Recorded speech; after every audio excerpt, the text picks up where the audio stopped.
Hey, beautiful souls, I'm Jessica, and I'm about to tell you the most insane, best friend betrayal story that literally destroyed my life for 3 years before I got the most epic revenge. My best friend since college, Lauren Mitchell, had been systematically stealing my identity, opening credit cards in my name, taking out loans, and even getting medical procedures using my insurance while pretending to be my closest confidant and biggest supporter. But here's where it gets absolutely incredible. I discovered Lauren's crimes on my 28th birthday while she was sitting at my dining room table, eating my birthday cake, and laughing with my family about what a wonderful friendship we had. When the police arrested her 20 minutes later in front of 40 birthday guests, Lauren went from trusted best friend to handcuffed criminal faster than anyone could believe. This story has everything: years of systematic fraud, fake friendships, financial devastation, the kind of justice that turned my birthday party into the most satisfying arrest I've ever witnessed. Y'all ready for this betrayal? Because this is how my best friend's greed destroyed her entire life at my birthday party. Gorgeous souls, let me take you back to 5 years ago when Lauren Mitchell was not just my best friend, but the person I trusted most in the entire world. I'm 28 years old and work as a physical therapist in Denver, Colorado. I met Lauren when we were both freshmen at the University of Colorado, and we instantly clicked. Lauren was studying business administration, and we bonded over our shared love of hiking, craft beer, and terrible reality TV shows. Lauren and I were inseparable throughout college. We were roommates for 3 years, shared everything from clothes to secrets, and genuinely considered each other sisters. When we graduated, we both stayed in Denver and maintained our incredibly close friendship. Lauren got a job at a marketing firm while I went to graduate school for physical therapy. Even though our careers took different paths, we remained best friends who talked every day, spent weekends together, and supported each other through everything life threw at us. What made Lauren seem like such an amazing friend was how genuinely supportive and caring she appeared to be. When I was stressed about graduate school, Lauren would bring me coffee and study snacks. When I had dating disasters, Lauren would listen for hours and give thoughtful advice. When I got my first job as a physical therapist, Lauren threw me a celebration party. About 3 years ago, Lauren started having some financial difficulties that seemed completely legitimate and temporary. Lauren's marketing firm had laid off several employees. And although Lauren kept her job, her hours were reduced and her income decreased significantly. "Jess, I'm really struggling to make ends meet," Lauren confided in me. "My rent is $1,400 a month, and with reduced hours, barely bringing home $2,800. I don't know how I'm going to cover all my expenses as her best friend." I wanted to help Lauren through this difficult period.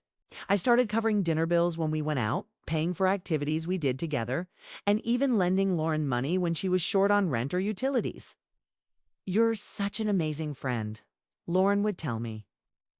"I promise I'll pay you back as soon as my work situation improves. I'm so grateful to have someone like you in my life." Lauren's financial struggles seemed temporary and understandable, and helping her felt like what any good friend would do. It's because of our close friendship and shared history, Lauren and I had access to a lot of each other's personal information. We'd lived together in college, so Lauren knew my social security number, my mother's maiden name, and other personal details from filling out forms and applications over the years. Lauren also knew my banking information because we'd shared expenses and occasionally transferred money to each other for shared costs like rent, utilities, and group trips. When Lauren was struggling financially, I'd given her my credit card to use for emergencies, trusting her completely to only use it for legitimate expenses and to pay me back promptly. "Jess, you're the only person I trust with my financial information," Lauren would say. "Most friends would never be this generous and trusting with each other."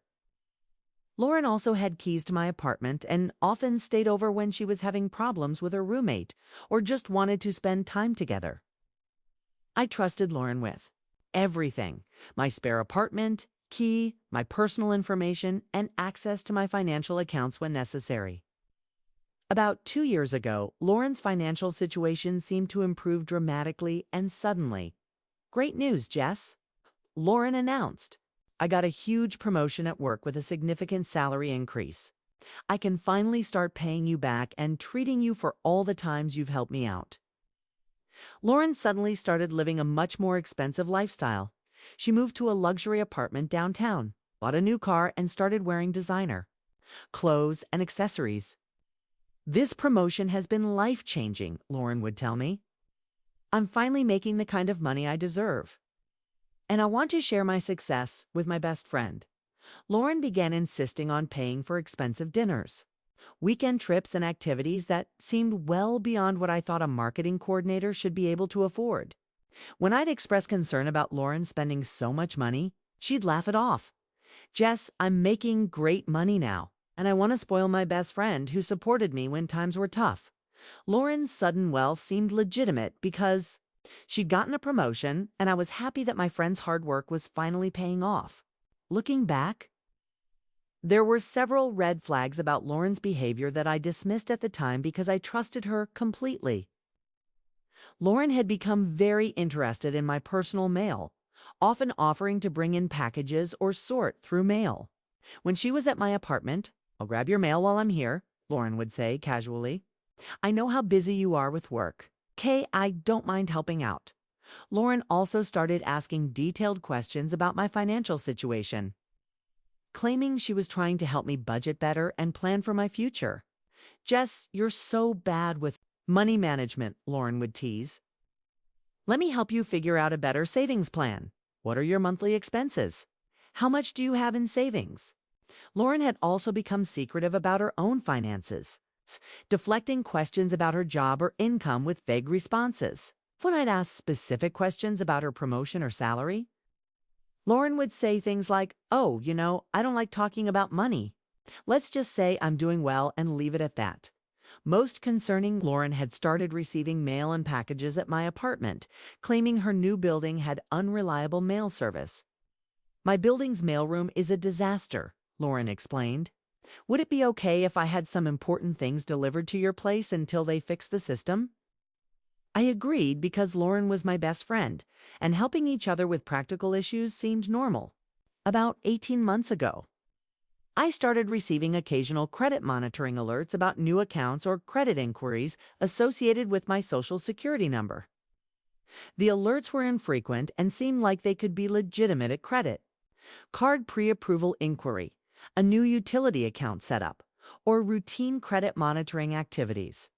When I'd mention these alerts to Lauren, she'd dismiss them as normal credit activity. "Jess, everyone gets those alerts all the time," Lauren would say.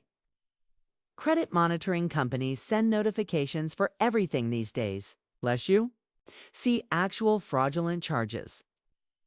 I wouldn't worry about it. Lauren seemed so knowledgeable about financial matters that I trusted her advice and didn't investigate the alerts more thoroughly. I also wasn't checking my credit reports regularly because my finances seemed stable and I hadn't noticed any obvious problems with my accounts. Lauren's reassurance about the credit alerts prevented me from discovering her crimes for over a year. Asterisk beautiful souls. The truth about Lauren's systematic identity theft started unraveling 6 months ago when I applied for a mortgage to buy my first house and discovered that my credit was completely destroyed by accounts I'd never opened and debts I'd never incurred. I'd been saving money for 3 years to buy a house, and I finally felt ready to start the home buying process. When I met with mortgage broker David Chen to discuss my loan options, I was confident that my credit would be excellent since I'd always paid my bills on time and had never missed payments. But when David pulled my credit report, his expression immediately changed from friendly to concerned. "Jessica, there are some serious issues with your credit report that we need to discuss," David said carefully. "Your credit score is 487, which is considered very poor." I was shocked. That's impossible. I've never missed a payment on anything. My credit should be excellent. David showed me my credit report, which listed 14 credit cards, 3 personal. loans and 2 auto loans that I had never applied for or authorized. The total debt listed on accounts I'd never opened was over $127,000, Jessica. Either you've forgotten about these accounts, or someone has been systematically using your identity to open credit accounts for years, David explained. I immediately requested detailed credit reports from all 3 credit bureaus and began investigating each fraudulent account. The pattern was clear and systematic. Someone had been opening credit accounts in my name since 3 years ago, right around the time Lauren had started having financial difficulties. The fraudulent accounts included 14 credit cards, with balances totaling $78,000, 3 personal loans totaling $35,000, 2 auto loans totaling $14,000, multiple store credit accounts, and financing agreements. Most disturbing, many of these accounts had been opened using my correct Social Security number, mother's maiden name, and other personal information that only someone very close to me would know.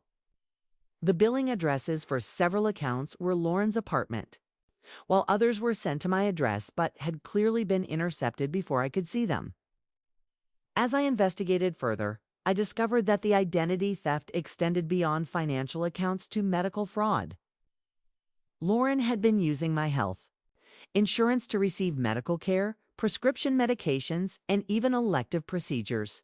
My insurance company records showed claims for services I'd never received, including regular dental cleanings and procedures, prescription medications for conditions I didn't have, a minor cosmetic surgery procedure, physical therapy sessions, ironically, while I was working as a physical therapist. The medical fraud explained why Lauren had been so interested in my health insurance information and why she'd asked me detailed questions about my coverage. Lauren had been receiving thousands of dollars worth of medical care using my identity and insurance benefits. Armed with evidence of systematic fraud, I hired a private investigator named Marcus Rodriguez to help me gather proof of Lauren's crimes. Marcus discovered that Lauren had been living far beyond her actual income for years, funding an expensive lifestyle through identity theft and fraud. Surveillance showed Lauren using credit cards in my name at luxury stores, expensive restaurants, and high-end services throughout Denver. Marcus also discovered that Lauren's promotion at work was fictional. She was still working the same marketing coordinator position with the same reduced salary she'd had for years. Lauren's expensive apartment, new car, and designer lifestyle were all funded through stealing my identity and the identities of potentially other victims. Marcus found evidence that Lauren had developed sophisticated methods for intercepting mail, forging documents, and maintaining fraudulent accounts without detection. Instead of confronting Lauren immediately, I decided to coordinate with law enforcement to ensure that her arrest would result in the strongest possible criminal charges.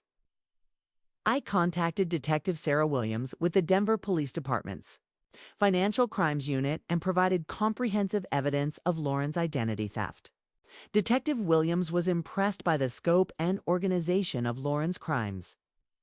Jessica, what you've documented is one of the most systematic identity theft cases I've seen, Detective Williams told me.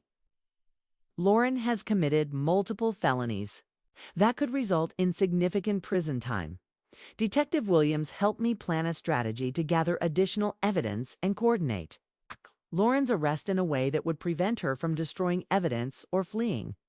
We decided to arrest Lauren at a gathering where she'd feel comfortable and wouldn't suspect that her crimes had been discovered. My upcoming 28th birthday party seemed like the perfect opportunity. Gorgeous souls. My 28th birthday party on March 15th was supposed to be a celebration with family and friends. But it became the most satisfying justice moment of my life when Lauren went from party guest to arrested criminal in front of everyone who'd known us as best friends. I planned my birthday party at my apartment, inviting about 40 people, including family members, work colleagues, college friends, and neighborhood friends who'd known Lauren and me as inseparable best friends for years. Lauren had insisted on helping plan the party, offering to bring decorations, coordinate with other guests, and even bake my birthday cake. Jess, this is going to be the best birthday party ever. Lauren said enthusiastically. I want to make sure my best friend has the most amazing celebration. Lauren seemed genuinely excited about the party and was behaving exactly like the caring, supportive friend she'd always appeared to be. Detective Williams and her team had coordinated to arrive at my apartment at 8 p.m., about an hour after the party started, when all the guests would be present and Lauren would be comfortable and unsuspecting. I had to act completely normal around Lauren while knowing that she was about to be arrested for systematically destroying my financial life for 3 years. The party started at 7 p.m., and Lauren arrived right on time with a beautiful homemade chocolate cake and a thoughtful birthday gift. Happy birthday to my amazing best friend, Lauren announced as she hugged me. I'm so grateful to have you in my life, Jess. You mean the world to me. Lauren mingled with guests, telling stories about our friendship and how much our relationship meant to her. Jessica and I have been through everything together, Lauren told my family members. She's the most loyal, generous person I know. I'm so lucky to have her as my best friend. Lauren's behavior was so genuine and warm that several guests commented on what a wonderful friendship we had. You and Lauren are so lucky to have each other, my mom told me. It's rare to find friendship like yours that's lasted so long and stayed so strong. Watching Lauren play the role of loving best friend while knowing she'd been systematically stealing from me was surreal and infuriating. At exactly 8:15 p.m., Detective Williams and two other officers knocked on my apartment door. Denver Police Department. We're looking for Lauren Mitchell, Detective Williams announced loudly enough for everyone at the party to hear. The party went completely silent. Lauren's face turned white as she realized the police were there for her. Lauren Mitchell, you're under arrest for identity theft, credit card fraud, insurance fraud, and conspiracy to commit fraud, Detective Williams said as she approached Lauren with handcuffs. Lauren immediately started denying everything. There's been a mistake. I haven't done anything wrong. Jessica, tell them this is crazy. But as Detective Williams read Lauren her rights and explained the charges, the scope of her crimes became clear to everyone at the party. Ms. Mitchell, you've been systematically stealing Jessica's identity for 3 years, opening fraudulent accounts totaling over $127,000, and using her insurance for medical fraud, Detective Williams stated.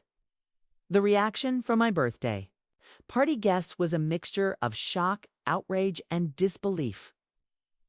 My family members were horrified to learn that Lauren had been stealing from me while pretending to be my closest friend. Lauren, how could you do this to Jessica? My sister demanded. She trusted you with everything. She helped you when you were struggling. Our mutual college friends were equally shocked and disgusted by Lauren's betrayal. We've known you two as best friends for 7 years, our friend Michelle said. Lauren, you've been lying to all of us this entire time.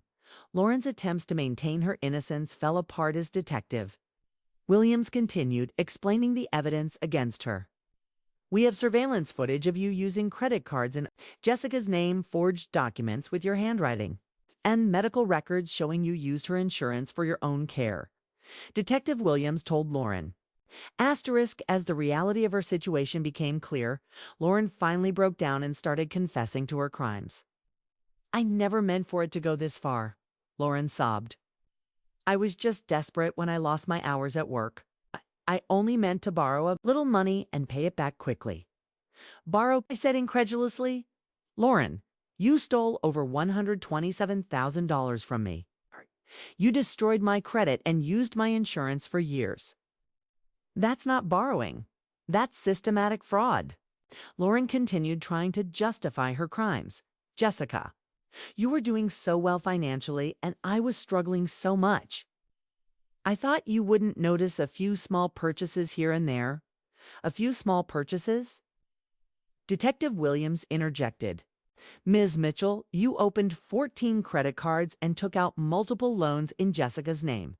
This is one of the most extensive identity theft cases we've prosecuted. Lauren's confession in front of 40 witnesses sealed her. fate and provided additional evidence for the prosecution. After Lauren was taken away in handcuffs, my birthday, party guests rallied around me with support and encouragement. My family was incredibly proud of how I'd handled the situation and gotten justice for Lauren's crimes. "Jessica, I'm so impressed by how strong you've been through this," my dad told me. "You could have just confronted Lauren privately. But instead, you made sure she faced real consequences for what she did." Our mutual friends were apologetic for not recognizing Lauren's deception and offered to testify in court if needed. Should have questioned how Lauren was suddenly affording such an expensive lifestyle. Our friend David said, "I'm sorry we didn't see the signs of what she was doing to you." Although my birthday party had become a crime scene, it ended up being the most empowering and satisfying birthday of my life. Watching Lauren get arrested for her crimes was better than any birthday gift I could have received. Beautiful souls. Lauren's arrest at my birthday party was just the beginning of the most comprehensive justice and recovery process that restored my financial life and ensured Lauren faced every consequence she deserved for 3 years of systematic theft and betrayal. Lauren was charged with 23 felony counts, including identity theft, credit card fraud, insurance fraud, forgery, and conspiracy to commit fraud. The Denver District Attorney's Office treated Lauren's case as a priority because of the extensive evidence and the systematic nature of her crimes. Ms. Mitchell's crimes represent a sophisticated, long-term fraud scheme that caused significant financial and emotional damage to the victim. Prosecutor Maria Gonzalez explained during the arraignment, Lauren initially tried to plead not guilty. But the evidence against her was overwhelming and included surveillance footage of her using my credit cards, forged documents with her handwriting medical records showing her using my insurance bank records, tracing fraudulent transactions, witness testimony from my birthday party guests faced with irrefutable evidence. Lauren eventually accepted a plea deal to avoid a lengthy trial. Lauren was sentenced to 4 years in state prison plus 5 years of probation. She was also ordered to pay full restitution of $127,000 plus court costs and legal fees. While the criminal case was proceeding, I worked with identity theft attorneys to recover the money Lauren had stolen and repair my damaged credit. The process was complex and time-consuming, but ultimately successful thanks to the comprehensive evidence I'd gathered. I was able to dispute all fraudulent accounts and have them removed from my credit reports. Credit card companies, loan providers, and other financial institutions were required to cancel the fraudulent debts and restore my credit to its previous excellent status.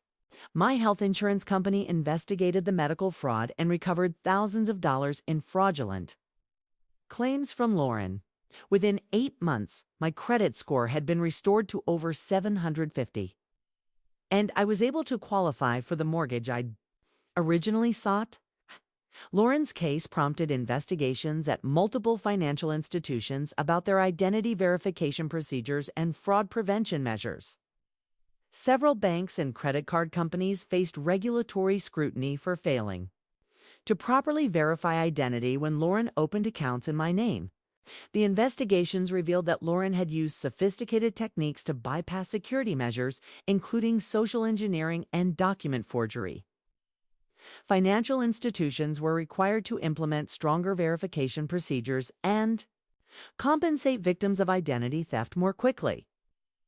Lauren's case became a training example for fraud prevention specialists throughout the banking industry. Lauren's crimes had devastating effects on our entire social network and friend group. Many of our mutual friends felt betrayed and manipulated by Lauren's deception over the years.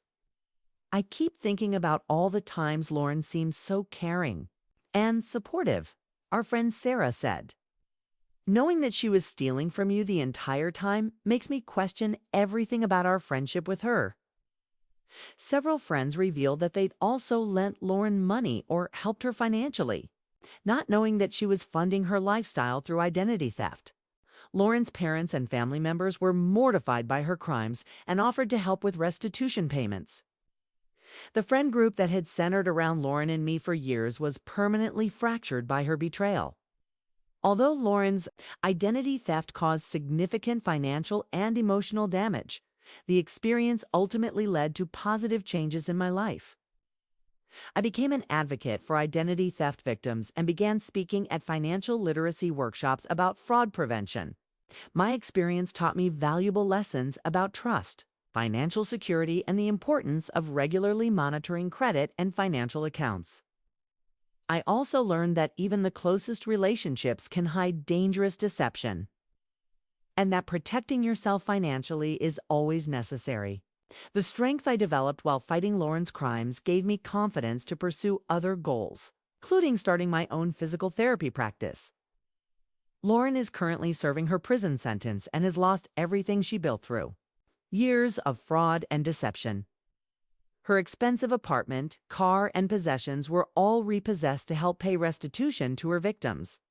Lauren's employment prospects are virtually non-existent due to her felony convictions for financial crimes. Her family relationships were severely damaged by the shame and financial burden of her crimes. Lauren occasionally sends letters from prison asking for forgiveness, but I've never responded to her communications.